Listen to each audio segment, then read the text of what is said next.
कृष्णं परमानंदं दशलीलातं सदा सर्वभक्तसमुद्धारे विस्फुरं परं नमः। नमामि हृदये शेषे लीलाक्षराब्धिसायिनं लक्ष्मीसहस्रलीलाभिसेव्यमानं कलानिधिं। चतुर्विश्च चतुर्विश्च चतुर्विश्च त्रिविस्तथा षड्भिर्विराजते योऽसौ पंचधारदे मम। अज्ञानाद्यन्धकारप्रशमनपटुताख्यापनाय त्रिलोक्याम् अग्नित्वं वर्णितं कविभिरपि सदा वस्तुतः कृष्ण एव। प्रादुर्भूतो भवानित्यनुभवनिगमाद्युक्तमानैर्वेत्य त्वां श्रीवल्लभे मे निखिलबुद्धिजना गोकुलेशं भजन्ते। न मंत्रे न तंत्रे न च ज्ञानसिद्धौ न वैकुंठबुद्धेस्तु वैकुंठलोके। गतिर्विठ्ठलेशे मतिर्विठ्ठलेशे रतिर्विठ्ठलेशे सदा वै ममास्तु। नमामि नित्यं श्रमणादिनाथान् भजामि नित्यं श्रमणादिनाथान् जपामि नित्यं श्रमणादिनाथान् स्मरामि नित्यं श्रमणादिनाथान्। श्री रमण प्रिय पौत्राय आचार्य कुल दीपकाय गीत संगीत सागराय श्री द्वारकेशाय नमो नमः।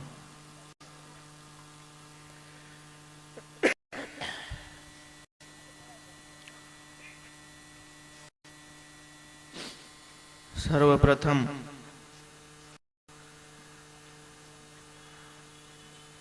જેમના અનુગ્રહથી આ સૌભાગ્ય પ્રાપ્ત થયું છે એવા યશોદોલાલિત શ્રી બાલકૃષ્ણ પ્રભુ શ્રી મદન મોહન પ્રભુના ચરણ કમલોમાં સાષ્ટાંગ દંડવત પ્રણામ કરું।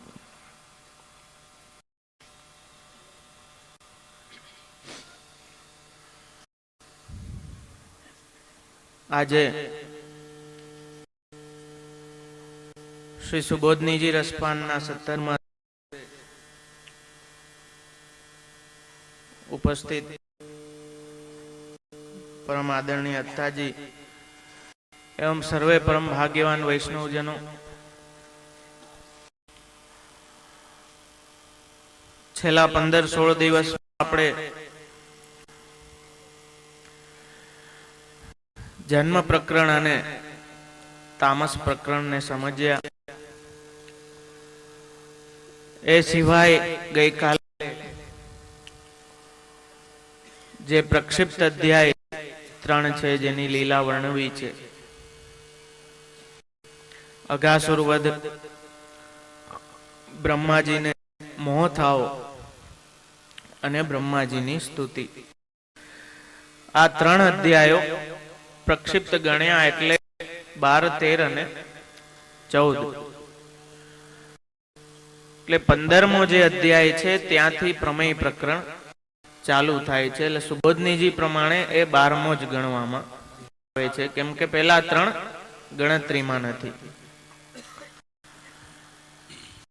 પ્રમાણ પ્રકરણમાં આપણે જોયું ઉત્સવમાં આવે ચિત્તવારા, અલૌકિકમાં મનવારા, ઉપદ્રવમાં મનવારા। ઘણાને એવું ગમતું હોય, ડખાતા હોય બહુ મજા આવે। तो जेना चित्त हतु एवी एवी लीला करीने प्रभुए एमने पोताना स्वरूप में दृढ़ आसक्ति करावीने निरोध सिद्ध कर्यो। एटले अहीं शरूआत में श्री आचार्य चरण आज्ञा करे छे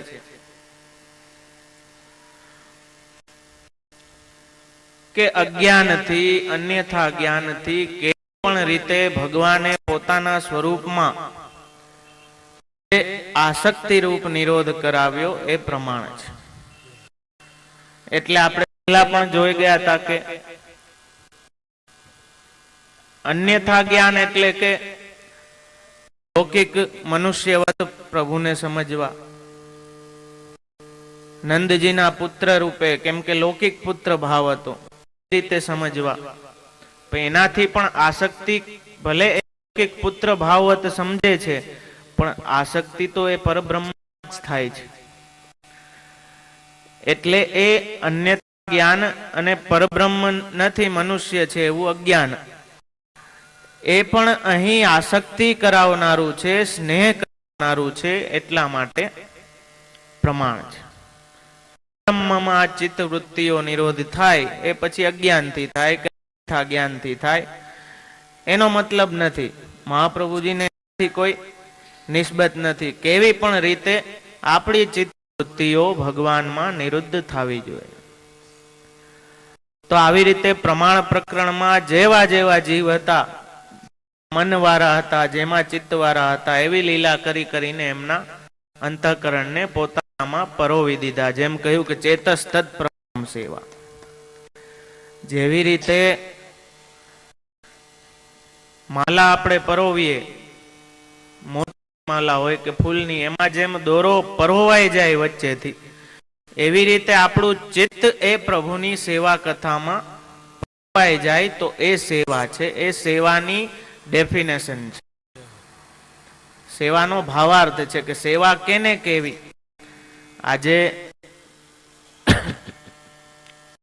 આપણે ઘણી સેવાની બાબતે અર્થ ફરી ગયા છે કે જેમ જે કઈ રૂપિયા દઈને મળે છે એને પણ અત્યારે સેવા કહેવામાં આવે છે. વિમાન સેવા ને રેલ સેવા ને, પણ અહીંયા મફતમાં ના બેહવા દે, દેવા કઈક તો દેવું જ પડે. કદાચ ટિકિટ ના હોય ને એમને હાલે નહીં, ટીસી ને કઈક દેવું પડે. તો એમ કહેવાતી સેવા છે, પણ એ સેવામાં એક નામ આવી ગયું છે સેવાનું, પણ એક રીતે તો વેપાર જ છે, લેતી દેતીનો સંબંધ છે. પણ શુદ્ધ જે સેવા આપણે કહીએ તો સેવા સ્વાર્થ રહિત અને પ્રેમ સહિત જે કરવામાં આવે એ સેવા છે, કે જેમાં કોઈ પ્રકારનો સ્વાર્થ ના હોય. જેમ મેં પહેલા પણ સમજાવ્યું હતું, હોટલમાં જાઓ કે પ્લેનમાં જાઓ કે ગમે ત્યાં જાઓ, અહીંયા તો બધા ક્યાંક વેઇટર સેવા કરશે, ક્યાંક એર હોસ્ટેસ સેવા કરશે, ક્યાંક આ કરશે, પેલો કરશે, ફલાણો કરશે, પણ એને મળે છે. પણ જે પુત્ર પત્ની માતા પ્રેમ સાથે કરે, નિસ્વાર્થ ભાવ. જો કે લૌકિક સંબંધોમાં ઘણી પ્રકારના સ્વાર્થ ને અપેક્ષાઓ આવી જ જાતી હોય.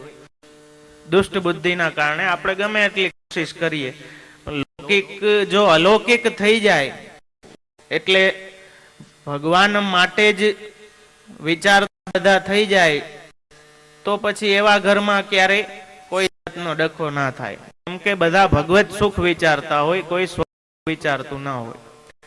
એટલા માટે ગઈકાલે આપણે બકાસુર વધ લીલાનો પ્રસંગ સાંભળ્યો, અને એમાં લોભ અને અસત્ય કે જે દંભને ઉત્પન્ન કરે, એટલે આપણે છે ને કે લોભ પાપનું મૂળ. તો દંભ રૂપી જે દોષ હતો એ બકાસુરનો વધ કરીને પ્રભુએ નિવૃત્ત કર્યો. હમણાં ભાઈએ તો ઘણું કહી દીધું, પણ ગુરુ એટલા સાધન કરે છે, પણ અહીંયા જોવાનું છે કે ભગવાન કેટલું કરે છે. જેની જેવી ચિત્તવૃત્તિ છે, જેમાં મન છે, ભગવાન એવા થઈ જાય છે. જેમ ઓલા ડોશીમા માટે લાલનમાંથી મદન મોહનજી થઈ ગયા. જ ન્યાય આપણે આજે પણ જોઈ શકીએ કે જેની જેમાં રુચિ હોય, સહજ રુચિ, એમાં એ લાગી જાય અને લગાડવો ના પડે. કેમ કે આ સહજ ધર્મ છે. સહજ છે એ પુષ્ટિ છે. કોક ધક્કા મારીને કે આ કયો આસુર આવી ગયો, ભગવત નામ આક્ષેપ પાડે અસુર, બીજું તો આજે પણ આપણે કહીએ છીએ જેની જે સેવામાં રુચિ, જેવા સ્વરૂપમાં રુચિ. એટલે આપણે વાર્તા સાહિત્યમાં જોઈએ છીએ કે સેવા પધરાવતા તો ઘણાને આજ્ઞા કરતા કે તમને ગમતું સ્વરૂપ પધરાય આવો. શું કામ? કે જે સહજ હોય એ વિશેષ દ્રઢ થશે, સહજ રુચિ હોય. જેમ ઓલી હમણાં કઈ હતી બહુ પિક્ચર હિટ ગઈ, 3 ઇડિયટ્સ. ના, ફિલ્મની વાર્તા નથી, પણ એમાંથી શું સમજવાનું છે, એમાં એ વાત જ આવી, છોકરાઓને જેમાં સહજ રુચિ હોય ત્યાં એમને એનું કેરિયર બનાવો, તો એની આપોઆપ પ્રગતિ થશે.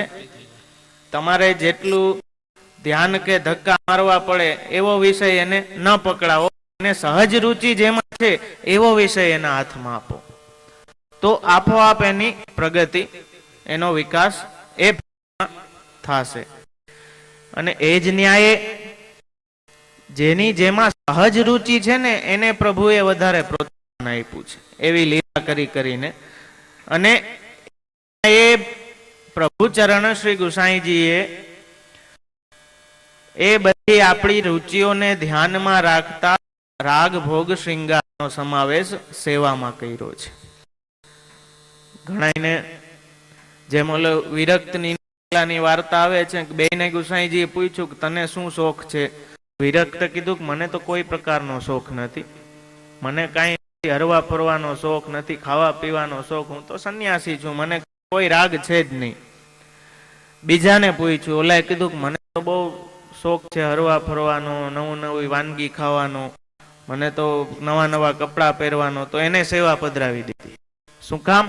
કે રાગ છે તો એ ડાયવર્ટ થઈ શકે, જો રાગ નથી તો એ પ્રભુને કેવી રીતે લાડ લડાવશે? તો એ જે સહજ વૃત્તિઓ લૌકિકમાં છે એને અલૌકિક બનાવવા માટે આ નિરોધ લીલાના ન્યાયે જ પુષ્ટિ માર્ગની પ્રણાલિકા આખી ચાલે છે. અને એ લૌકિક ત્યારે થાય કે જ્યારે સહજ હોય. કોઈ ઉપદેશથી કે ધક્કા મારીને કોઈ કહે કે ભાઈ આજે ઘણી જગ્યાએ એવું જોવામાં આવે કે ધરાર બ્રહ્મ સંબંધ લે, તારે લેવું જ પડશે, નહીં હાલે. એક છોકરાને રોતો આવતો, મારે નથી લેવું, નથી લેવું, નથી લેવું. બાપાએ 2 લાફા માર્યા, તું હું તારો બાપે લેશે બ્રહ્મ સંબંધ? એવા બ્રહ્મ સંબંધ લેવડાવવાની શું જરૂર છે? તો સહજ રુચિ છે એ પુષ્ટિ છે. ઉપદેશથી કદાચ રુચિ થાય તો એ મર્યાદા છે એટલી, કેમ કે સહજ નથી. જો એ જે કોઈ પ્રેમ ઉતરે, પ્રેમ રસ ના ઉરમાં ઠરે, જેને ભગવાને બીજ મૂકી રાખ્યું છે એને તો આના વગર હાલવાનું જ નથી. અને જેનામાં એ બીજ નથી એને ગમે એટલો આખી જિંદગી કથા સંભળાવશો, એને સેવામાં નવડાવશો, જારી ભરાવ, પણ એનામ નહીં ઉગે, નહીં જ ઉગે. બાવળમાં મારા વાલા આંબા ના ઉગે. તો આવી રીતે પ્રમાણ લીલા કરી સાધારણ આસક્તિ રૂપ નિરોધ બધાનો સિદ્ધ કરાવ્યો. પ્રમેય લીલામાં સ્ત્રીઓનો વિશેષ નિરોધ સિદ્ધ કરાવશે. અને અહીં પ્રમેય લીલામાં વૃંદાવનનું આખું પહેલા અધ્યાયમાં, ઐશ્વર્ય ગુણ નિરૂપક અધ્યાયમાં, અહીં જે 7 અધ્યાયોનો ક્રમ છે એમાં બધે એ જ અર્થે સમજવાનું છે. ઐશ્વર્ય, વીર્ય, યશ, જ્ઞાન, વૈરાગ્ય અને 7મો અધ્યાય પોતે. તો પ્રમેય પ્રકરણ શરૂઆતમાં શ્રી આચાર્યચરણે આજ્ઞા કરે છે કે અહીં એક તો વૃંદાવનનું ભગવદ રૂપત્વ સિદ્ધ કર્યું છે ભગવાને, અને એનાથી એ બતાવ્યું છે કે ભગવદ ભોગ જે કાંઈ છે, જે કાંઈ ભગવાનની લીલામાં આવે છે એ બધું ભગવદ રૂપ છે. એટલે એમાં પણ ક્યાંય પ્રાકૃત બુદ્ધિ ના કરવી. જેમ મેં પહેલા પણ કહી ગયું, એવામાં પણ આપણે પ્રભુ માટે એટલો આદર ભાવ નહીં, પણ જેટલી સામગ્રી છે, જેટલી પદાર્થો વસ્તુમાં વિનિયોગમાં આવે છે એમાં બધામાં આપણે આદર ભાવ રાખીએ. કોઈ વસ્તુ એમ જડતાથી ના પધરાવીએ, ત્યાં સુધી કે ખીલો ના હોય, ત્યાં સુધી કે મંદિર વસ્ત્રને પણ આપણો પગ ના અડે, કેમ કે એ પણ અલૌકિક છે. તો એ વાત આપણને ભાવનામાં, વાર્તા પ્રસંગોમાં પૂર્વાચાર્યો ખૂબ સમજાવી છે કે પ્રભુની સેવામાં આવતા દરેક પદાર્થ પ્રભુ પોતે અને પ્રભુની સેવા કરવા વાળા વૈષ્ણવો બધા લૌકિક ભગવદ રૂપ જાણવા. એ ક્યારે થાય? કે જ્યારે પ્રેમ ઉત્પન્ન થાય. પ્રેમ ના હોય તો ગારું જ નીકળે, પછી મારા વાલા ના નીકળે, તો એમ થાય અને જીકી જ દે એક બે. તો પ્રેમ પેલા પ્રગટ થાવો, પ્રેમ રૂપે ભક્તિ રૂપે પ્રભુ પેલા પ્રગટ તો થાય, પછી નિરોધ સિદ્ધ થાય. અહીં બલદાવજીને સખાઓ સાથે આ વૃંદાવનમાં પ્રભુ પધરાવી જાય છે. બલદાવજીને વૃંદાવનનું સ્વરૂપને જ્ઞાન કરાવે છે કે આ જેટલું વૃંદાવનમાં ફલ ફૂલ વૃક્ષ પુષ્પો, જેટલા પશુઓ પક્ષીઓ જે કાંઈ છે એ કાંઈ જળ નથી, પણ દેવરૂપ છે. એ બધું દૈવી છે. એટલે ચાલતા ચાલતા પ્રભુ આપ બલદાવજીને કહેતા જાય છે કે જો આ વૃક્ષ દેવરૂપ છે અને આપ દેવોના દેવ છો, આપ પ્રણામ કરવા ઝૂકી રહ્યું છે. એટલે એનાથી એ સાબિતી થાય છે લૌકિક જળ વૃક્ષ નથી. એ જેટલા વૃક્ષો વનસ્પતિઓ જેટલા પદાર્થ છે પ્રભુ સુખાર્થે એ બધા જ અલૌકિક છે. એટલે દામોદરલાલજી તાજજી દ્વારકાલાલજીના ભ્રાતા, એમનો પ્રસંગ આવે છે કે એક વખત મુખિયાજીએ રાજભોગ બાદ જે પ્રભુની સેવામાં સુખ પોપટ જે રાજભોગના કિલો નામ આવતો, એના ચરણ ખંડિત થઈ ગયા હતા અને પોપટ પણ બહુ જૂનો થઈ ગયો, જર્જરિત થઈ ગયો. એટલે આવીને કહ્યું કે જે કૃપાનાથ ये तोता तो बिल्कुल पुरानो है, टूट फूट गयो है, तो याको का करनो, याकू अपन दे के नयो लिया. दामोदर लालजी हंसा एनी मूढ़ता ऊपर कह્યું કે લાવ. એમ કરીને પોપટ હાથ લીધો અને આંખ બંધ કરીને વિનંતી કરી કે સુખદેવજી સેવા હે ગઈ હે. એમ કરીને હાથ છોડ્યો તો પોપટ ઉડી.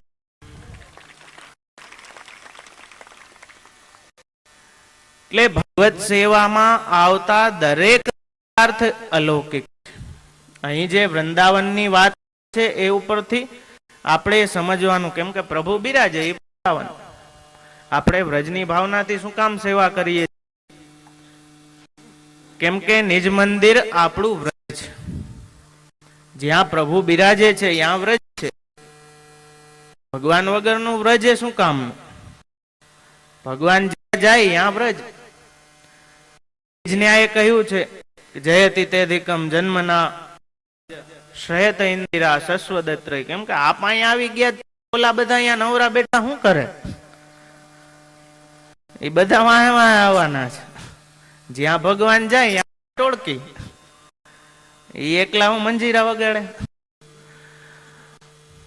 તો આપના પધારવાથી એ વૈકુંઠ અહીંયા આખું આવી ગયું છે. લક્ષ્મીજી પોતે અહીંયા આવી ગયા છે. એટલે અહીં વૃંદાવનના વર્ણનમાં કહે છે કે લક્ષ્મી સહિત કૃષ્ણ. કેમ કે એ સુંદર વનમાં લક્ષ્મીજી પોતે પતિની સેવાર્થે પધાર્યા છે ને ભગવાન એમની સાથે પણ રમણ કરે છે. ફરતા ફરતા બલદેવને એક એક પુષ્પલતાઓ બતાવે છે. એ હરણીઓ ગાયો એમનું એ દેવ સ્વરૂપ બતાવે છે કે આપ ના જાણતા કે પ્રાકૃત મૂઢ પશુ, પણ આ બધા દૈવી છે. ભાવશ્ચ કૃષ્ણમુખ નિર્ગત વેણુ. એ વેણુના નાદથી ગાય હરણીઓ જે જળ વસ્તુ જે કાંઈ જળ પદાર્થ હતા, ચેતન પદાર્થ હતા, પશુ પક્ષી બધાનું કલ્યાણ કર્યું છે. અને કહે છે કે ભગવાન ઉદ્ધવજીને કહે છે કે એ બધા એ કેવલ ને કેવલ નહીં ભાવે ન ગોપ્ય ગાવ ખગા મૃગા. કેવલ ને કેવલ ભાવથી મને પ્રાપ્ત કરે. એ ભાવ ક્યારે સિદ્ધ થાય? આ ભગવદીઓના ભક્તિનું ભાવન કરતા કરતા એમણે જે ભાવ કૃષ્ણમાં રાખ્યો છે એનું જ તો ભાવન આપણે સેવામાં કીર્તન દ્વારા કરીએ છીએ. કીર્તન આપણે સમાના આપણા પ્રભુ કીર્તનથી જાગે, કીર્તનથી આરોગે, કીર્તન ઓઢે, કેમ કે એ અષ્ટખાઓની અલૌકિક વાણી છે અને એના દ્વારા વ્રજભક્તોના ભાવનું ભાવન આપણે સતત કરી રાખીએ છીએ. તો અહીં એ વૃંદાવનની રમણીયતા બતાવે છે પ્રભુજીને. એ પછી સુબોધનીજીમાં શ્રી આચાર્યચરણ પ્રશ્ન કરે છે કે બલદાવજીને કેમ કરે છે, કૃષ્ણને કેમ નથી કરતા? તો લોક ન્યાય કહે છે કે કેમ કે મોટા ભાઈ છે, ભેદરૂપ છે. અને બીજી વાત કહે છે કે કેમ કે અત્યારે બલદાવજીમાં ભગવાનનો આવેશ છે, એટલે પ્રભુએ પોતાના સ્વરૂપનો આવેશ બલદાવજીમાં સ્થાપિત કર્યો છે. પછી અનેક લીલાઓ એ વનમાં ગોપ બાલક સાથે પ્રભુ કરે છે અને ગોપ બાળકોને વૃક્ષ નીચે બેસાડીને એમની ગોદીમાં પોઢી જાય, ત્યાં શયન કરે છે. એમ સુબોધનીજીમાં આગળ છે કે જેટલા ગોપ બાળકો છે ને જેટલા વૃક્ષ છે બધા નીચે બલદાવજીને કૃષ્ણ પોઢ્યા છે. કે બધા ગોપ બાળકોના પોષણ આપ એક સાથે, કોઈને એમ ના થાય મારી ગોદીમાં ના પોઢ્યા. બીજી વાત કહે છે વૃક્ષો છે એ યોગીઓનું સ્થાન છે, એટલે યોગી શયન કરીને યોગીઓના અંતઃકરણમાં આપ સ્થિતિ. આ રીતે આપણા બધાના ભાવે પૂરા કરે છે એક સાથે. ઘણા એમ કે આટલું જુદું જુદું છે, આ ઘરમાં આ રીત ને પેલા ઘરમાં આ રીત ને, આવું બધું જુદું જુદું શું કામ? એક માર્ગમાં એક રીત શું કામ નહીં? પણ આજ તો વિલક્ષણતા છે. આપણે અડધો ગ્લાસ ખાલી જોઈએ, હું તો હંમેશા અડધો ગ્લાસ ભરેલો જોઉં. ખાલી શું કામ જોવું? જોવું તો ભરેલું જોવું ને. પણ ઓલી દોષ દ્રષ્ટિ છે ને એટલે આપણે એ પેલા દેખાય. ખાલી ઓલી સફેદ ચાદર ના દેખાય, પણ આટલો કે એમાં ડાઘ હોય તો એ દેખાઈ જાય તરત. સ્વભાવમાં છે. આપણે કેટલી કોશિશ કરીએ તો એ નીકળે નહીં. એ તો ભગવત કૃપા થાય તો એ સિદ્ધ થાય, બાકી તો કઈક દોષ દેખાય જ જાય. એટલે શરૂઆતમાં ભાવમાં તો જય શ્રી કૃષ્ણ જ છે. કેમ કે આધ્યાત્મિક રીતે તો સકલ સૃષ્ટિમાં ભગવદ રૂપતા માનો ત્યારે એ બ્રહ્મ જ્ઞાન શરૂઆતમાં ભાવ સિદ્ધ થાય. અને આધિદૈવિક રીતે સકલ પુષ્ટિ સૃષ્ટિમાં ભગવદ રૂપતા માનો ત્યારે એ પુષ્ટિ માર્ગીય શરૂઆતમાં ભાવ સિદ્ધ થાય. પણ હવે દોષ જ દેખાતા હોય અહીંયા પછી ભાવ કેમ? આ બે બહુ વિરોધી વસ્તુ છે. એક હોય અહીંયા બીજું ના આવે. જ્યાં જે હૃદય ભાવથી ભરેલો છે, આર્દ્ર છે, એમાં દોષ બુદ્ધિ ના આવે. અને જેના હૃદયમાં દોષ જ ભરેલા છે ત્યાં આવે નહીં કોઈ દી. કેમ કે એને દોષ જ દેખાવાના, તકલીફ જ દેખાવાની છે. તો એટલા માટે એ શિક્ષણ આપણને સતત દેવામાં આવે છે કે અહીં જેટલું કાંઈ છે એ અલૌકિક છે, એટલે એમાં આપણી ભાવ દ્રષ્ટિ રાખવી. એટલે આપણો શબ્દ પ્રયોગ એ બધા એ પ્રકારના હોય કે આદરનો ભાવ આવે. જે મેં ગઈકાલે પણ પરમ દિવસે સમજાવ્યું હતું કે આપણે શબ્દ પ્રયોગ પણ એ પ્રકારે કરીએ કે એમાં આદરનો ભાવ વિશેષ આવે. તો અહીં આ રીતે બલદાવજીને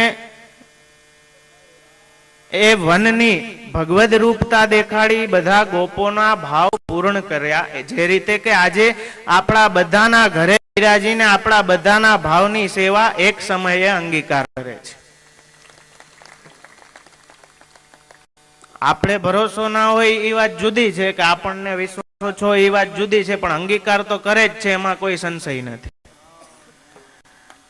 એના ઉપર સિક્કો ગુસાઈ મારે છે. કિમપી કથમપી ક્વાપ્યુ પાળ હતું મિચ્છ તદ્વા તદ ગોપી કેશ સ્વવદન કમલે ચારુ હાસે કરો. આ મહાપ્રભુજીના માર્ગમાં રહીને કોઈ ભક્ત ક્યાંયથી પણ કાંઈ પણ ભાવથી એ પ્રભુને અંગીકાર કરાવે છે, તો એ અંગીકાર ફક્ત નથી કરતા, પણ હસતા મુખારવિંદે એની સેવાનો અંગીકાર કરે. આટલો ભરોસો આપણે દેવડાવે જ ગુસાઈજી. તો બધાને એક સાથે એક સમયમાં વિવિધ ભાવોનો અંગીકાર કરવો એ જ તો કૃષ્ણની વિલક્ષણતા છે. એ અડધો ગ્લાસ મારા લાલનની ટેસ્ટ હતી તે પેપર લઈને બહુ સારું સ્ટાર ને મળ્યા એવું બધું મળ્યું. એમાં ક્યાંક એક બે જગ્યાએ ભૂલ હતી. લોલી આપણે સ્વભાવ દ્રષ્ટિથી જોયું હોય ને એટલે મેં લાલનને કીધું, મેં આ કેમ ભૂલ અહીંયા રહી ગઈ, જો અહીંયા આ સ્પેલિંગમાં ભૂલ છે, આ સ્પેલિંગમાં ભૂલ છે એમ મેં કીધું. એટલે થોડીક વાર મારું સામે જોઈ રાખ્યા. પછી કે આ સ્ટાર તો જોવો.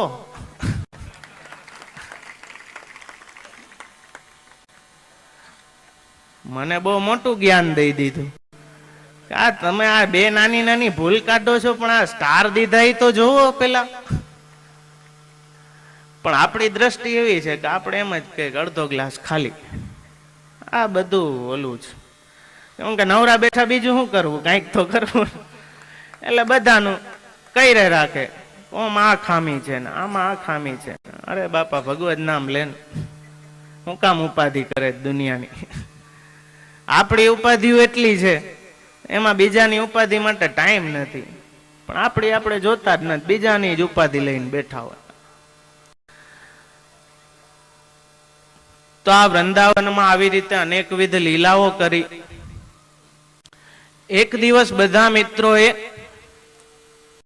બલરામજીને સબલ સખાએ કીધું, કેમ સબલનો બલરામજી સાથે વિશેષ સખ્ય, કે હે બલરામ, હે કૃષ્ણ, અહીંથી નજીક એક તાળના વૃક્ષોનું વન છે અને વન બહુ જ સુંદર છે.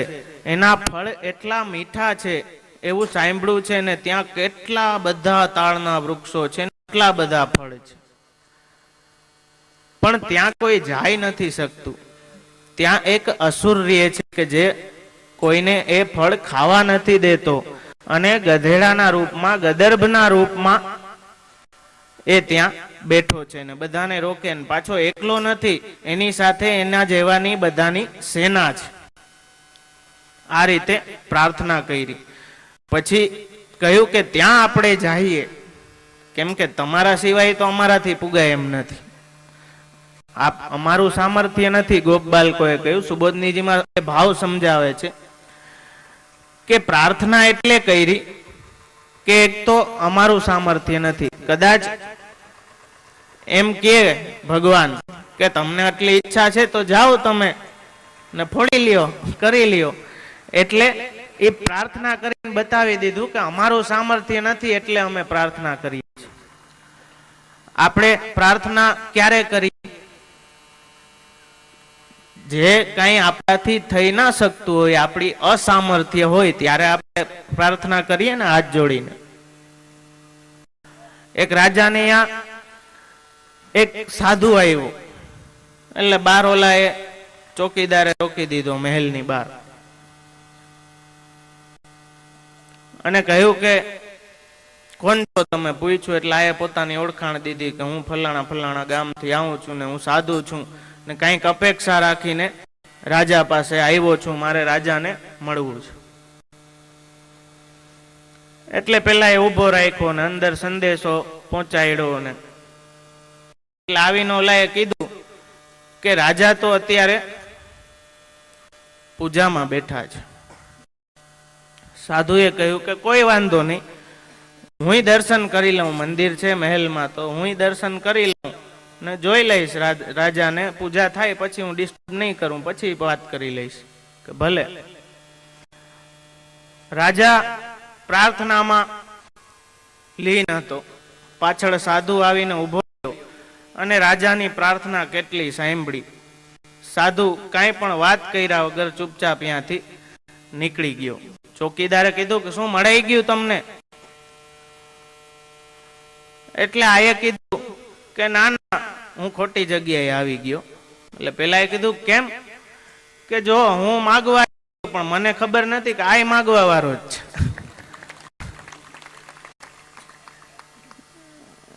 એટલે એ અસામર્થ્ય તો આપણા બધામાં છે, માગવા વાળા તો આપણે બધા છીએ.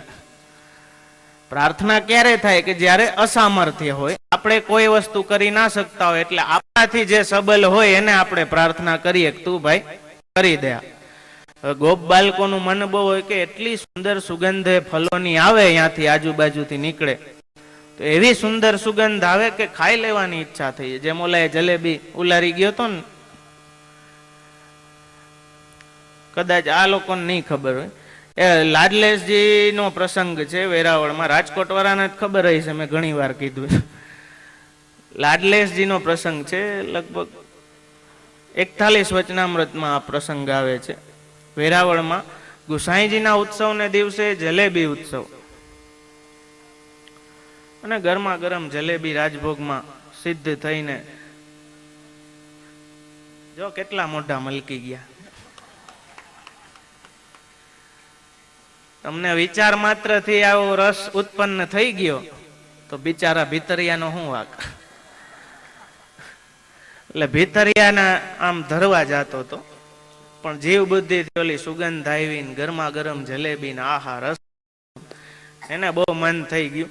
એટલે એક જલેબી લઈને બટકું ભરી લીધું, ચાખી લીધી.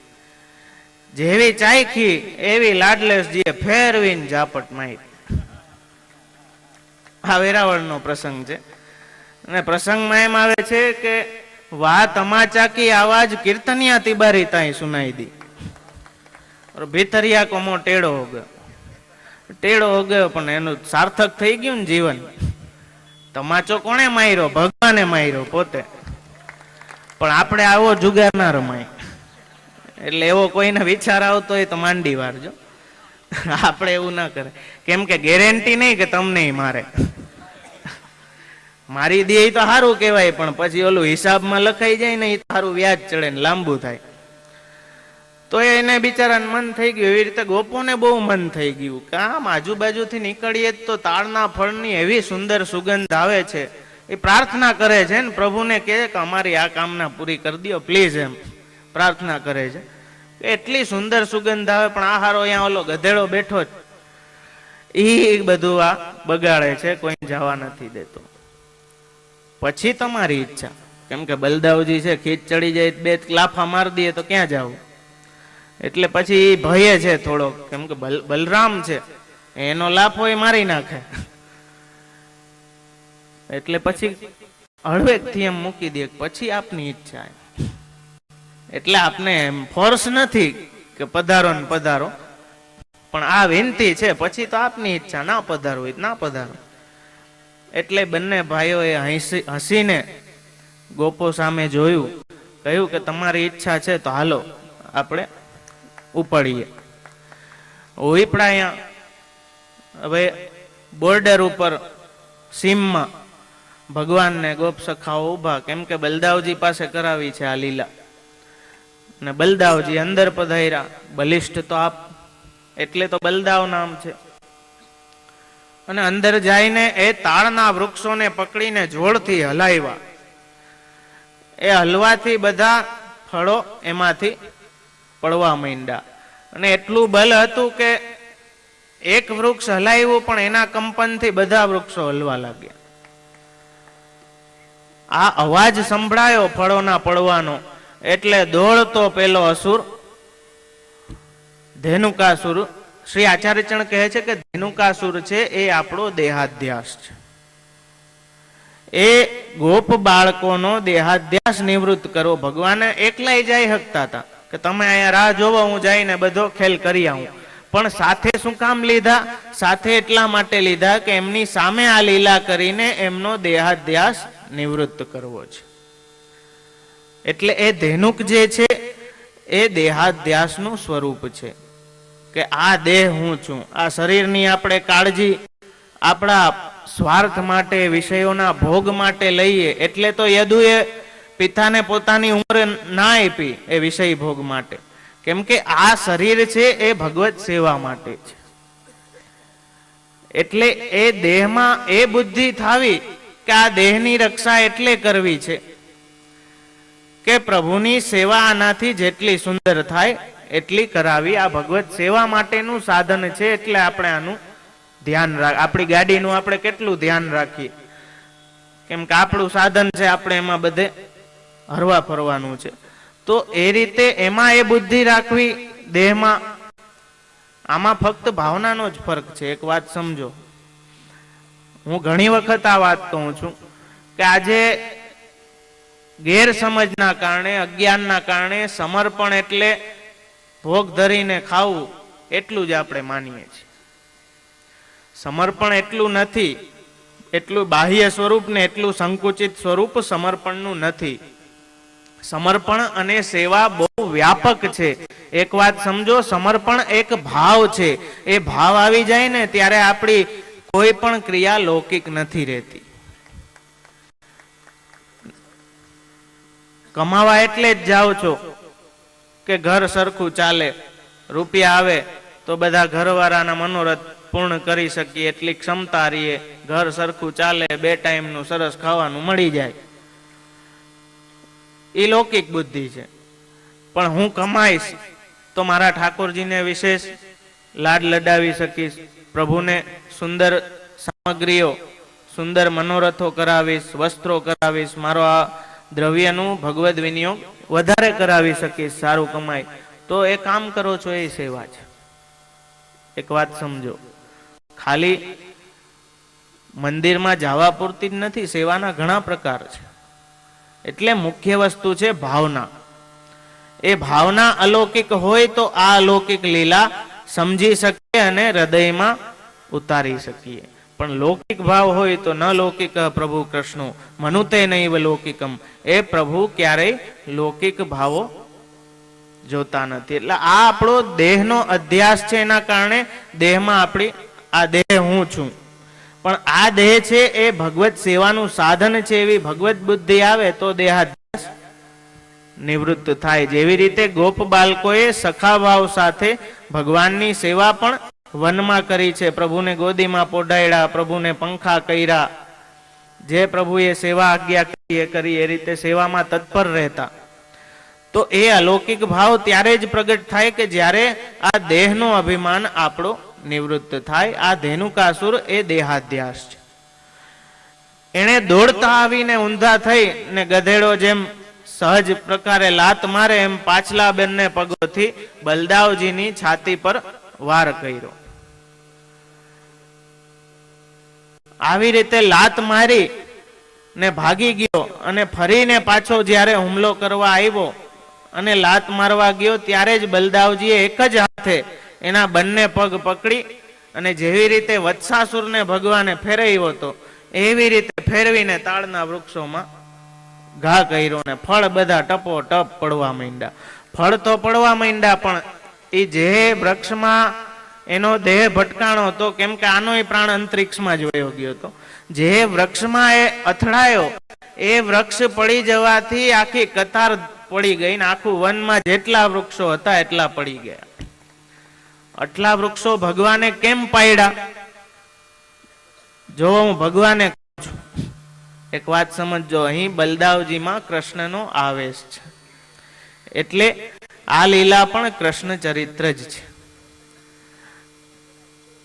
બધા વૃક્ષો એટલા માટે પાડ્યા કે અસુર સંબંધ હતો અને અસુર દ્વારા પાડેલા એ વૃક્ષો હતા, એટલે બધા પાડી નાખ્યા.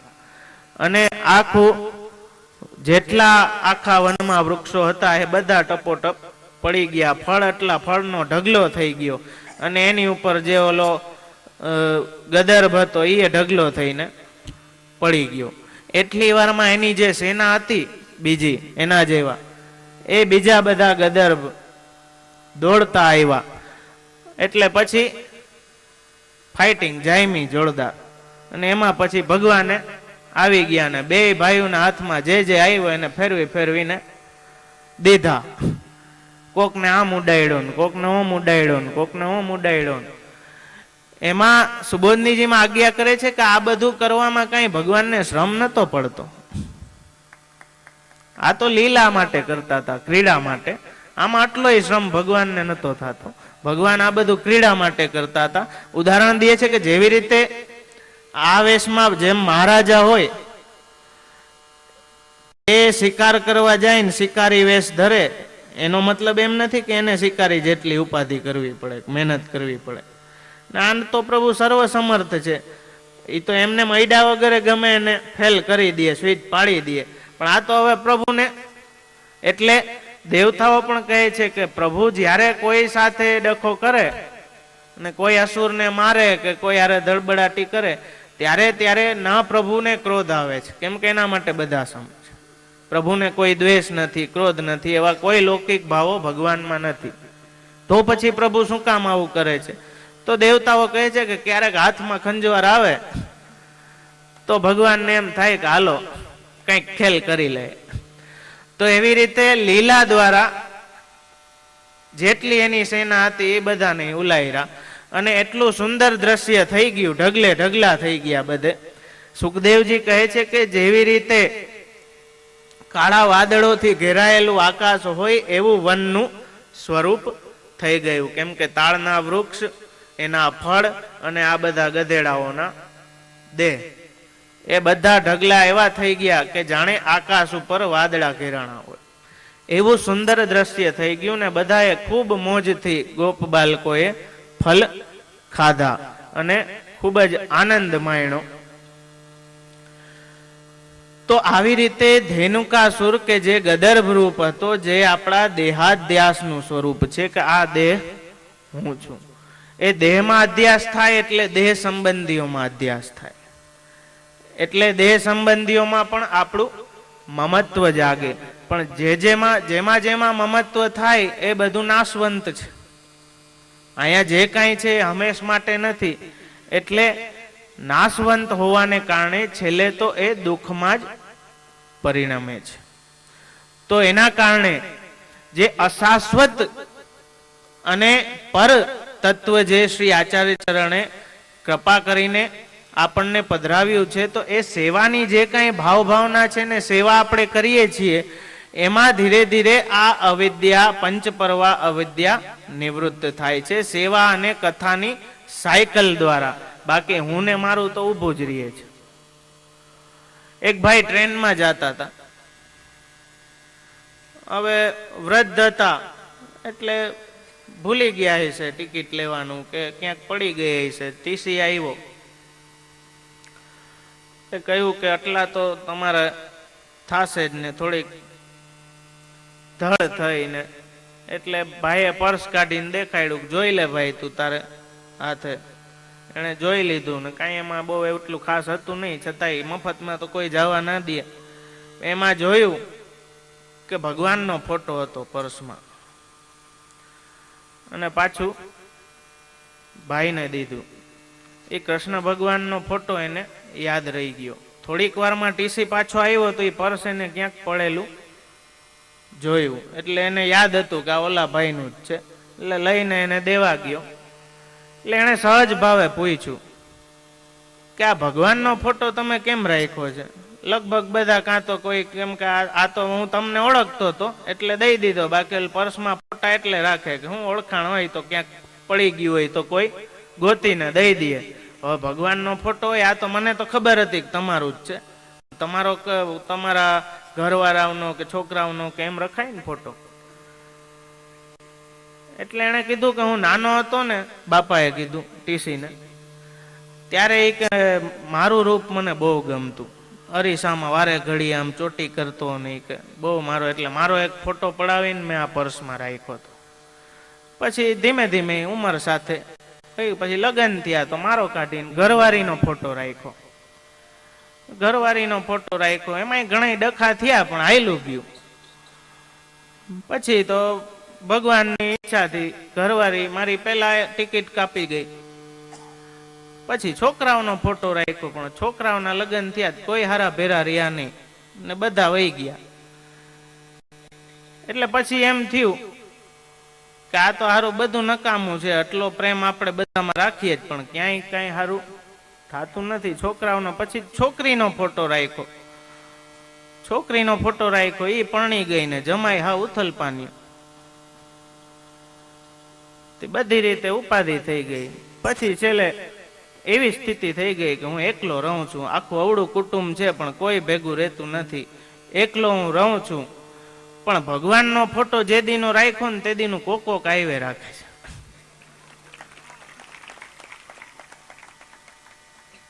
આવતા સ્ટેશનમાં ટીસીએ ઉતરીને સીધું ઈ ચેક કર્યું દુકાને જઈને, ભાઈ ભગવાનનો ફોટો છે તારી પાસે?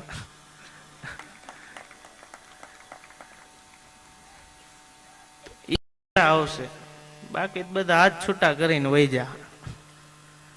તો એ દેહાધ્યાસના લીધે અવળું માચડું આપણે ખાલી એક પેલા તો એક હું જ હોય, પછી હું સાથે એ બધા સંબંધ જોડાય, પછી એ આખો સંસાર ઉભો થાય. એટલે તો આચાર્ય ચરણ કહે છે, જેમ બ્રહ્મ સત્યમ જગત સત્યમ એ બ્રહ્મવાદનો આપણો સિદ્ધાંત છે. કેમ કે માયાવાદ આપણને મંજૂર નથી. માયાવાદ કહે છે કે જગત મિથ્યા છે, બધું સ્વપ્નવત છે. પણ બ્રહ્મ સત્ય હોય તો જગત બ્રહ્મનું કાર્ય છે એ ક્યારેય મિથ્યા હોઈ ના શકે. એટલે આચાર્ય ચરણ કહે છે કે જગત તો સત્ય જ છે. જેમ સિંહ આવે તો તમે એમ ના કહી શકો કે મિથ્યા છે નથી ભાગવું, ઓલો ભરખી જાય, અહીંયા ભાગવું જ પડે, હાલે જ નહીં. ઈ તો મિથ્યા કોક લાફો મારે તો મિથ્યા લાગે છે, અનુભવ થાય જ ને. તો જગત તો સત્ય જ છે, પણ આચાર્ય ચરણ આજ્ઞા કરે છે કે એમાં હું અને મારા રૂપી જે સંસાર આપણે ઉભો કરીએ ને, જાજા ઓયડા જાજા ખોયડા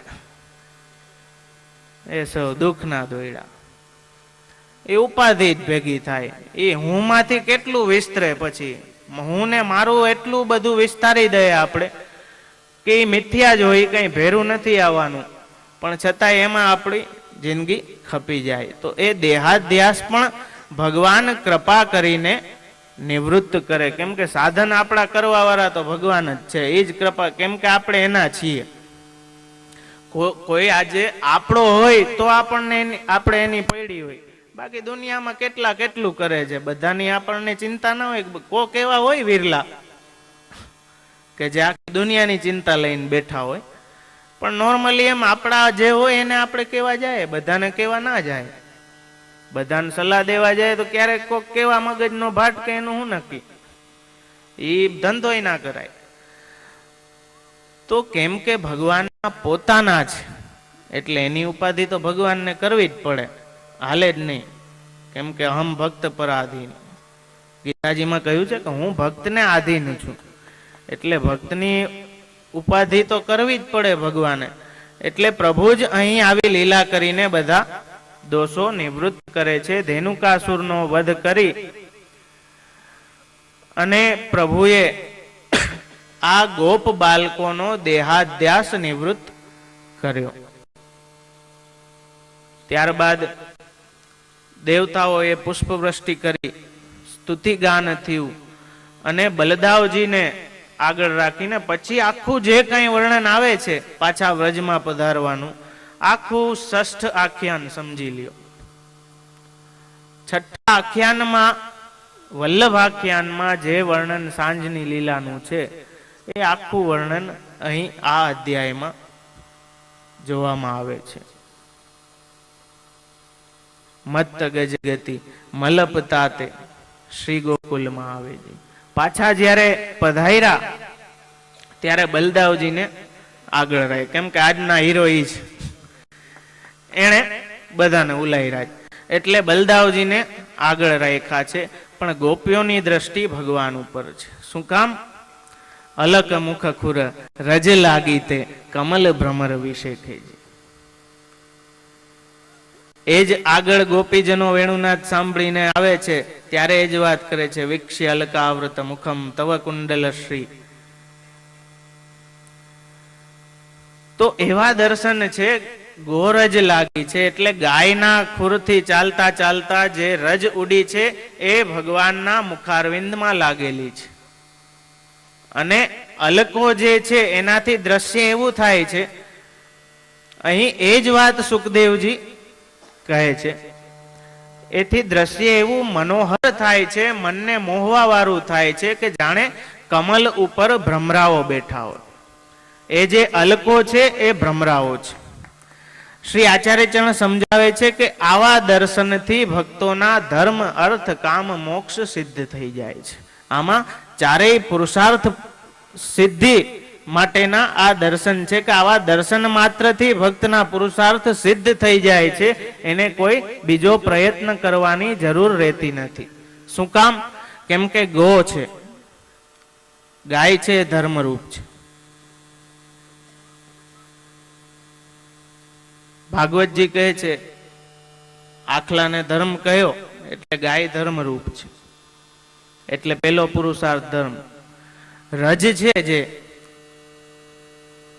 એ અર્થ છે, રજોગુણ ઉત્પન્ન કરે અર્થ, એ અર્થ છે. એ ગોરજ જે વ્યાપ્ત થયેલી છે, વ્યાપ્ત થવું એ કામ છે. કેમ કે કામ વિસ્તરે, કામ વ્યાપ્ત થાય, એ કામ પુરુષાર્થ છે. અને અલકો શું કામ મુક્તિ છે? એ કહે છે કે કેશ હોય એ બંધાયેલા હોય અને અલકો મુક્ત હોય. એટલે એ અલકો ભગવાનના મુખારવિંદ ઉપર એ રીતે આવતી કે જાણે કમલ ઉપર ભ્રમરાઓ ગુંજી રહ્યા હોય. આગળ ગોપીજનો જ્યારે વેણુનાદ સાંભળીને આવ્યા ને ભગવાને કઠોર વચન કીધા કે તમે પાછા જાઓ, આ ઘોર રાત્રિમાં વનમાં કેમ આવ્યા? એના જવાબમાં જે ગોપીજનો કહે છે એમાં પણ કહે છે કે આપની આ જે અલકો છે એ સામીપ્ય મુક્તિ પ્રાપ્ત એ ભક્ત ભ્રમરાઓ છે કે જે આપના સમીપ પટલા બિરાજે છે. તો એવા સુંદર દર્શન કરીને ગોપીઓના મન હરી લીધા. એટલે લોચન ભ્રંગ પીએ ઘણું તે પ્રગટ મુખ મકરંદજી કમલ પત્રસી આખડી તે જોઈ જોઈ ટાળ્યો દ્વંદજી. એમના નેત્રો એવા કમલના પત્ર જેવા ભગવાનના નેત્રો જોઈને જે બધી પ્રકારનું દ્વંદ છે, અહમતા મમતાનું, સુખ દુઃખનું, એ બધા દ્વંદ એક ઝાટકે ટળી જાય છે. એ દર્શન માત્રથી અવળું ફલ ગોપીજનો એ વ્રજભક્તો માને છે કે એ દર્શન માત્રથી બધા પુરુષાર્થની સિદ્ધિ, બધી પ્રકારની કામનાઓની પૂર્તિ. એટલે કામના પણ એ જ કહી, કામો હરિદિદૃક્ષૈવ, કે એ ભગવાનના દર્શન થતા રહે સતત, એ આપણી કામના હોવી જોઈએ.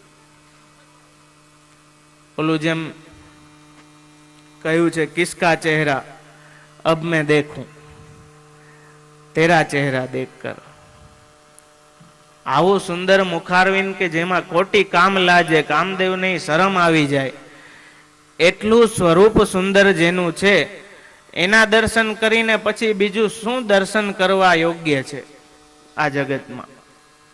તો એવા મનોહર દર્શન કરીને ગોપીઓ ની અંદર કામ ઉત્પન્ન થતો અને એ નેત્રો સતત ભગવાનમાં જ લાગેલા રહેતા. અને એ મુખ મકરંદ જે છે, એ મધુરૂપી રસ જે છે આપના મુખારવિંદનું, એનું પાન એ નેત્રો દ્વારા સતત ગોપીજનો કરતા રહેતા.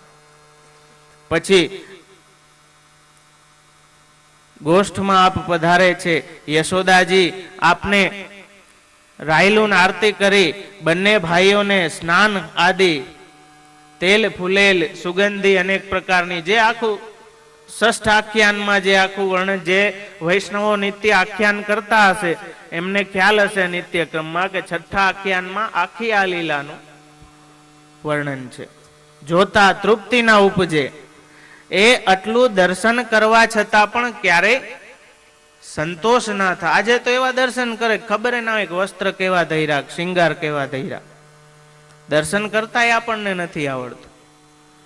આરતીમાં એ ડોકી ધૂણાવતા હોય, એટલે એ આપણું અજ્ઞાન છે. એ આરતી છે એને નથી જોવાનું, જેની આરતી થાય છે એના દર્શન કરવાના છે. એ આરતી આપણા હૃદયનો તાપ છે. આ જે આરતી આપણે કરીએ છીએ ને, એટલા માટે ગોપીજનો કહે છે કે બ્રહ્માજી આ પાપણ જે બનાવી છે ને, એ શું કામ બનાવી? એના માટે તો બ્રહ્માજીને કેટલી ગારો દીધી કે એટલીક વાર પણ આ બંધ થાય છે, એટલી વાર પણ દર્શન નથી થતા ને. જે લલનામાં આવે છે, યુગ સમાન બિન દેખે નાગર પ્યારો, યુગ સમાન પલ જાતો. એક ક્ષણ પણ યુગ જેવો લાગે, એમના દર્શન વગર એક ક્ષણ ના રહેવાય એવી વ્યસન દશા. યુગ સમાન પલ જાત. તો એવા દર્શન આપના છે કે એ એટલું વ્યસન, દર્શન માત્રથી વ્યસન સિદ્ધિ થઈ જાય, પણ દર્શન કરતા આવડે નહીં. ફળ ફળ કરીને આમ જોઈને હાથ જોડીને ભાગી જાય.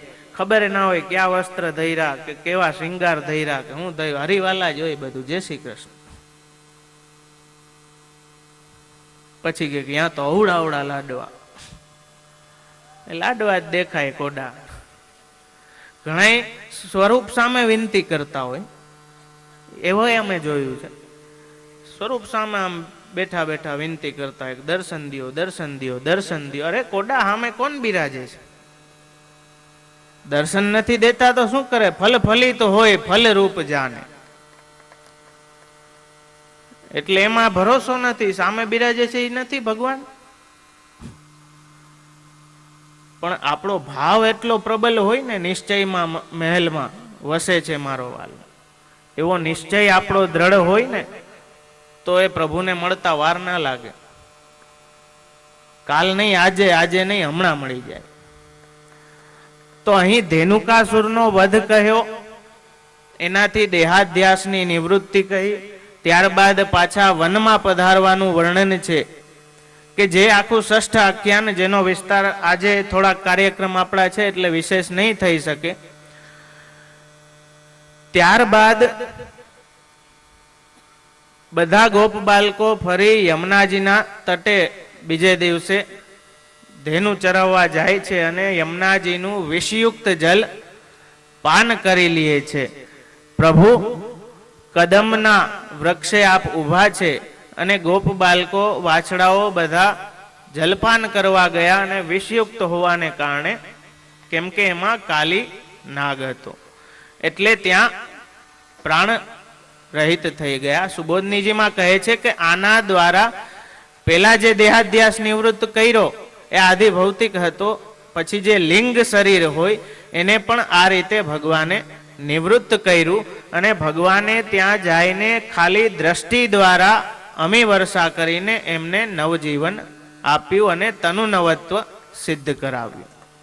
એટલે ગોપ બાળકો અને વાછડાઓ પાછા જીવિત થઈ અને વિસ્મય થઈને એકબીજાને જોવા લાગ્યા. જેવી રીતે નિંદરમાંથી આપણે ઉઠીએ ને થોડીક વાર ઓલું એને સમજવું હોય તો મોબાઈલ સ્વિચ ઓફ કરો પછી ઓન કરો, કેટલી વાર લાગશે? એના કરતા આપણે ઓછી લાગે. ઘણા ઘોઘા હોય એને વધારે લાગે. ટ્યુબલાઇટ જેને આપણે કહીએ ને એને વધારે વાર લાગે, પણ અમુક સમય લઈએ. આપણે ઘણી વાર બહુ નીંદર ચડી ગઈ હોય ને બહુ થાકી ગઈ હોય ને ઘેન આવી ગઈ હોય અને ઉઠીએ ને તો ઘણી વાર આપણે સ્મૃતિ પાછી લઈ આવી પડે કે આપણે ક્યાં છીએ અત્યારે, ક્યાં આપણી સ્થિતિ છે. ઘણી વાર આપણને આપણે ક્યાંક બારગામ હોય તો આપણને ઘરનો ભ્રમ થાય, ઘરમાં હોય ક્યાંક બારગામનો ભાસ થાય. ઘણી વાર નીંદરમાંથી ઉઠીને એવું થતું હોય. તો એવો વિસ્મય થઈ ગયો અને એકબીજાને જોવા લાગ્યા કે આ શું થયું અચાનક, આવું કેમ થયું? ત્યાં આ પહેલો અધ્યાય પૂર્ણ થાય છે. પછી વીર્ય ગુણ પ્રતિપાદક જે બીજો અધ્યાય છે એમાં કાલી નાગનો નાથવા. કાલી નાગ છે એ આપણી ઇન્દ્રિયો છે, એની જેટલી ફેણ છે એ બધી આપણી ઇન્દ્રિયો છે. એ ઇન્દ્રિયો જો ભગવાનને આધીન હોય, જો નટવર એની ઉપર નૃત્ય કરતા હોય તો કઈ ઉપાધિ જેવું નથી. પણ જો છૂટી ભમતી હોય તો એ ભાવરૂપ યમુનાજીમાં વિષ ફેલાવતા વાર નહીં લગાડે. તો એને બહુ જ સુંદર રીતે સુબોધનીજીમાં આપે સમજાવ્યું છે. એને આવતીકાલે આપણે આનંદથી લેશું. એક ખાસ વાત આજે મારે કહેવાની છે. એક શેઠ હતા, સલૂનમાં બેઠા બેઠા દાઢી કરાવતા હતા. આ પ્રસંગ મેં ઘણી વાર કીધો છે, પણ આજે પાછો એકવાર કહેવાની ઈચ્છા છે. દાઢી કરાવતા હતા અને એટલામાં જે ગામનો ધોબી હતો રડતો રડતો ત્યાંથી નીકળો. શેઠ સમાજ સેવક, સમાજની સેવામાં રત, અને કોઈ આવું દુખી નીકળે તો એનું હૃદય આર્દ્ર થાય. એટલે તરત એને રોક્યો કે અરે શું થયું? તું કેમ આટલો દુખી થઈને આવો રડી રડીને જાય છે? શું તકલીફ છે? કે અરે વાત પૂછોમાં, મારું તો બધું વહી ગયું, ગંધર્વ સેન ગુજરી ગયા. શેઠને બહુ લાગી આવ્યું, બહુ લાગી આવ્યું. આટલો દુઃખી છે, આટલો રડે છે, જરૂર આ ગંધર્વસેન કોક મહાન સંત છે, આના ગુરુ હોવા જોઈએ કે જેથી આ પ્રાણહીન જેવો લાગે છે. એનું બહુ હૃદય ભરાઈ ગયું શોકથી એકદમ. ઓલા વાણંદને કીધું કે ટકો કર, એટલે ટકો કર્યો. આખું મુંડન કરાવી લીધું. ગંધર્વસેન ગુજરી ગયા. હવે સમાજ સેવક ને ગામના મોભી એટલે ઈ આમ ટકો કરીને ફરે એટલે પૂછવાના છે બે ચાર જણા કે શું થયું ભાઈ, કેમ છે, ને પાછું મોઢું એવું આમ દુખી એકદમ. એટલે પૂછ્યું, બે ચાર જણાને કીધું, એમ વાત ફેલાતી ગઈ. તો એને જોઈને, કેમ કે યદ આચરતી શ્રેષ્ઠમ, જે શ્રેષ્ઠ લોકો જે કરે એનું આચરણ સમાજ કરે. તો ગામમાં ટકે ટકા બધા ટકા કરે. ગંધર્વસેન ગુજરી ગયા. પોલીસ વડાએ જોયું, પોલીસ વડાએ ટકો કરાવી લીધો. રાજમહેલ સુધી વાત પૂગી, રાજા સુધી. રાજાએ રાષ્ટ્ર શોક જાહેર કરી દીધો. રાણી થોડીક સમજદાર હતી. રાણીએ પૂછ્યું કે ભાઈ બરોબર છે, રાષ્ટ્ર શોક જાહેર કર્યું, ઠીક છે, પણ તમને ખબર છે એ કોણ હતા ગંધર્વસેન? તમે કોઈ દી જોયા છે? તમે મળ્યા છો કોઈ દી? રાજા કે મને તો ખબર નથી, મને તો આ જે રાજનો પોલીસ વડો છે એને મને વાત કરી, એને બોલાવ્યો. તે ભાઈ તું કોઈ દી મળ્યો છો? તે કોઈ દી જોયા છે ગંધર્વસેનને? કે ના ના, મને તો ઓલા શેઠે કીધું એટલે મને ખબર પડી ને મેં વાત કરી. શેઠને બોલાવો. કે શેઠને કીધું કે તમે કોઈ દી જોયા છે ગંધર્વસેનને? શેઠે કીધું કે ના ના. હજી એની પાછી દુઃખી જ અવસ્થા હતી શેઠની, રોતા રોતા કે ના ના, મેં તો ક્યારેય એવા સૌભાગ્ય એના દર્શનના મને પ્રાપ્ત નથી થયા, પણ મને ધોબીએ કીધું છે કે ધોબીને બોલાવો. ધોબીને બોલાવ્યો, એને આખી વાત કીધી ને પૂછ્યું કે તે કોઈ દી જોયા છે? ધોબી આમ માથું પકડ્યું કે અરે બાપા, તમે આ બધી શું બબાલ કરો છો? અવળી ઉપાધિ. ગંધર્વસેન તો મારા ગધેડાનું નામ હતું.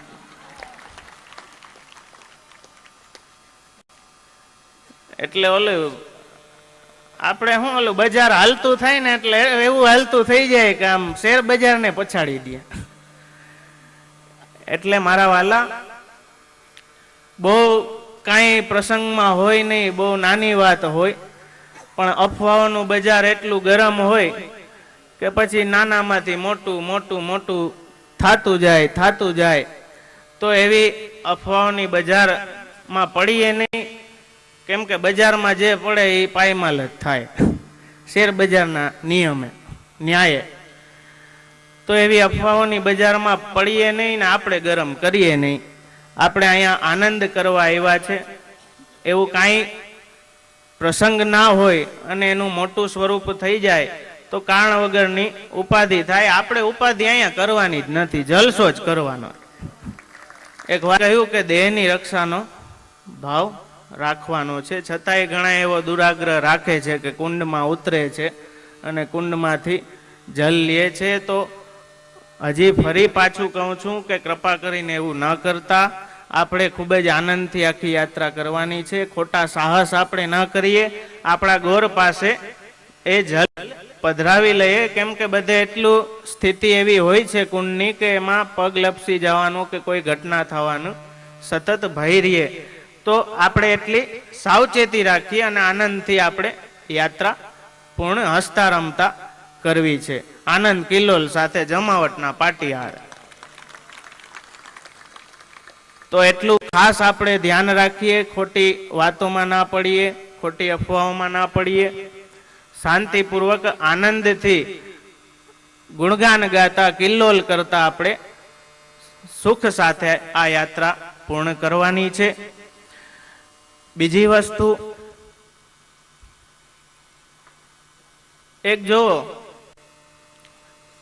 મધુવન જે દી હાલ્યા હતા એટલું અઘરું હવે નહીં લાગતું હોય હાલવાનું. લાગે છે કોઈને? ભલે ડોક્ટરને અહીંયા લાઈન લગાડો, એમાં વાંધો નહીં, પણ એટલું હવે એટલી પેલા દી જેટલી તકલીફ નહીં હોય. શું કામ? પ્રેક્ટિસ. તો આ સેવા કથા છે ને એ આપણી પ્રેક્ટિસ છે. પણ હું હજી થોડોક ઓલો દેહાધ્યાસ હોય ને એટલે ઉપાધિ થાય રાખે, એટલે અમારા ગોર જે હેલો પાડે, આમ તો ઘણા દીથી મારે કેવું હોય, પણ આપણો વિષય એટલો વિસ્તારવાળો છે કે એમાં ઘણી વસ્તુ ભૂલાઈ જાય. તો હેલો જે પાડે ને પ્રવચન પછી મારા વાલા સીધું ભાગવાવાળી નહીં કરવાની, પણ હેલો વ્યવસ્થિત સાંભળવાનો. પછી હું ઓલા બીજે દી પૂછે રાખે કે હજી કેટલા કિલોમીટર છે, હજી કેટલા કિલોમીટર, હવે ક્યારે આવશે, એમ થાય. એમાં શરમા જેવું નથી, અમારા રે થાય ઘણી વાર. દેહ છે તો શું કરીએ, હવે દેહ છે તો શું કરીએ બીજું, એ તો દેહના દંડ તો ભોગવવા જ પડે, એમાં તો હાલે જ નહીં. પણ જેમ કહ્યું ને કે આ તપ છે, આ એક ડગલું છે ને, આપણે એ પુણ્યની અપેક્ષા નથી, એવા યજ્ઞના ફળ જોતા નથી, પણ આ એનું મહાત્મ્ય છે. આ એક ડગલું એ તપ કરાવીને આપણા દોષ જે ભક્તિમાં ભગવાનને મેળવવામાં પ્રતિબંધક છે એનો નાશ કરે છે. એટલે કષ્ટ થાય થોડોક, પણ પ્રેક્ટિસ, જેમ કીધું, પ્રેક્ટિસ કરતા કરતા ઘણા 80 ઉપરના 82 વર્ષના ડોહીમાં એવા ધડા જતા હોય કે અમને હરમ આવે ના. ખરેખર એમ થાય આપણે કે ધન્ય છે ખરેખર.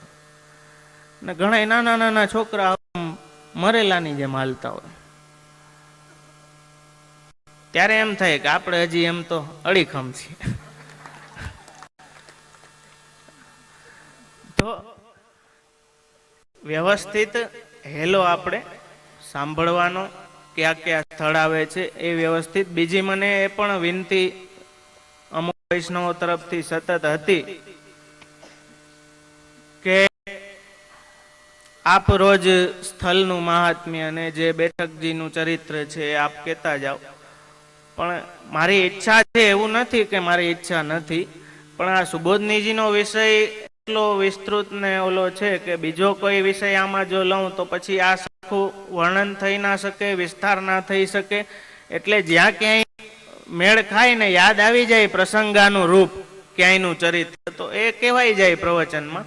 ને બીજું એ વિચારથી કે સ્થળનું મહાત્મ્ય અને એ તો ગોર બધાને કહેવાના જ છે, જેના જેટલા ગોર છે ને એ બધાને કહેવાના જ છે. એટલે એમાંય ધ્યાન રાખવાનું સાંભળવામાં. અને અહીંયા જો તકલીફ હોય તો ઓલું કંઈક મશીન આવે છે હવે સાંભળવાનું, એ લગાડી લેવાનું. એટલે અહીંયા હેલાનું જે કાંઈ એનાઉન્સમેન્ટ છે એ વ્યવસ્થિત આપણે સાંભળીને ઊભા થવાનું. અને સ્થળનું મહાત્મ્ય બધાને, બેઠક ચરિત્ર તો તમે વાંચી જ શકો, એટલું તો બધા વાંચતા આવડે જ છે બધાને. બેઠક ચરિત્ર ગુજરાતીમાં છે, હિન્દીમાં છે, બ્રજભાષામાં છે, ઇંગ્લિશમાં છે, એ સિવાય કદાચ હશે, મેં જોયું નથી.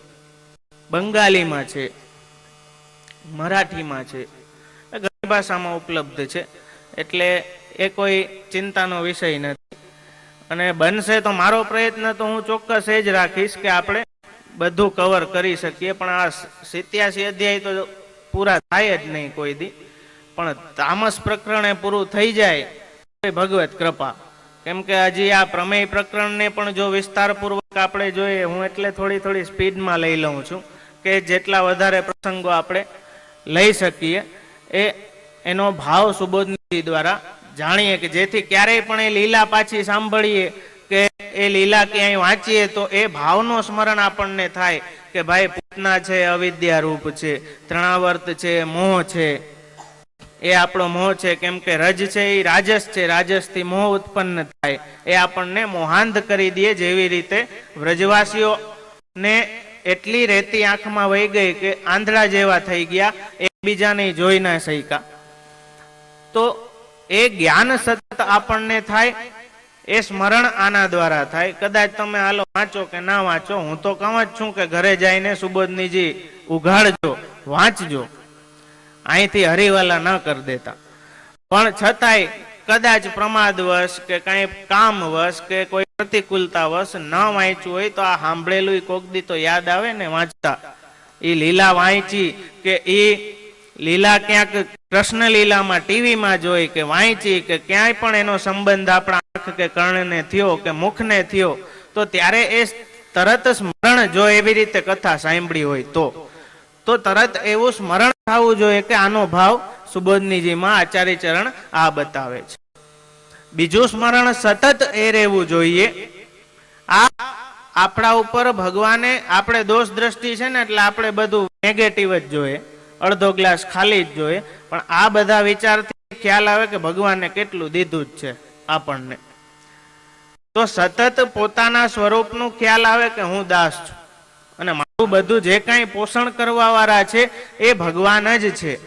એ સ્મરણ સતત રહીએ એ ભાવથી, તો ક્યાંય પણ એ કથા સાંભળો કે કર્ણાવર્તની લીલા, પૂતનાની લીલા, કે અઘાસુરને માર્યો, બકાસુરને માર્યો, એ જે કાંઈ લીલા એ પ્રભુએ જે વ્રજમાં કરી છે એ મહાપ્રભુજી ગુસાઈજીની કૃપાથી મારે ઘરે મારી સેવા અંગીકાર કરે છે. એ સ્મરણ સતત રહેવું જોઈએ. ફલ ફલિત હોય, ફલરૂપ જાને. એમાં જો મહાત્મ્ય ના હોય, વિશ્વાસ ના હોય, તો એ ફલરૂપતા એને ક્યારેય સિદ્ધ ના થાય. કા તો મૂકી ગયા, હવે માજી ગયા ને માથે આવી પડ્યું, તો એ સેવા નથી. કેમ કે ચેતસ તદ પ્રવણમ સેવા, એ ક્રિયા માત્ર થઈ ગઈ. તો આ આટલી વસ્તુ, કેમ કે ક્યાં ગયા ગોરબાપા? કાંઈ મધુરમજી જો હજી છુપાતા ફરે છે, બિચારા હેરાન થઈ ગયા કે બહુ પૂછે બધા. એક તો હેલો સાંભળે નહીં, અને પછી કે ચોબેજી કિતને કિલોમીટર હે, ચોબેજી કેટલા ચાલને થાય, પૂછીને ઉપાધિ કરી નાખી. એટલે કદાચ ડોક્ટરને દેખાડવા ગયા હતા. કા મારા વાલા, હેલો સરખો સાંભળજો, અમારા ગોર છે એનું ધ્યાન રાખજો, અને વ્યવસ્થિત સાંભળી અને ચાલવાનું જ છે. હવે તો મારા છેલ્લું અઠવાડિયું રહ્યું, હવે તો આ હમણાં મથરા આવી ગયું, ખબર નહીં પડે. તો જેટલા ઉત્સાહ આનંદથી આપણે ભગવત કૃપાથી અહીં સુધી અલૌકિક રસનો આનંદ લીધો છે, એવો જ આનંદ લેતા લેતા આ યાત્રા પૂરી કરવાની છે. અને પૂરી કરીને એ આનંદ લુપ્ત નથી થવાનો. એ આનંદ વર્ષો વર્ષ, જન્મો જન્મ આપણી સાથે એ આનંદ રહેવાનો છે, બીજું કાંઈ ભેગું આવવાનું નથી. તો આજે અહીંયા આપણે આ ક્રમ રાખીએ ને બેઠા રહેજો. આશ્રયના પદગાન પછી હેલો પડશે, અને પછીનો પણ ક્રમ આપણે બીજો અહીંયા સ્ટેજનો કરવાનો છે. એ પછી દર્શન ખુલશે, એટલે ખોટી ઉતાવળ કોઈ ન કરશો. દ્રઢ ચરણાના ભરોસો, દ્રઢ ચરણ ખેરો, શ્રી વલ્લભના ચંદ્ર છાબેન, સબ જગ આજ અંધેરો ભરોસો, દ્રઢ ચરણ ખેરો, સાધન ઓર નહીં આકલી મેં, જાસુ પોતાની બેર, સુર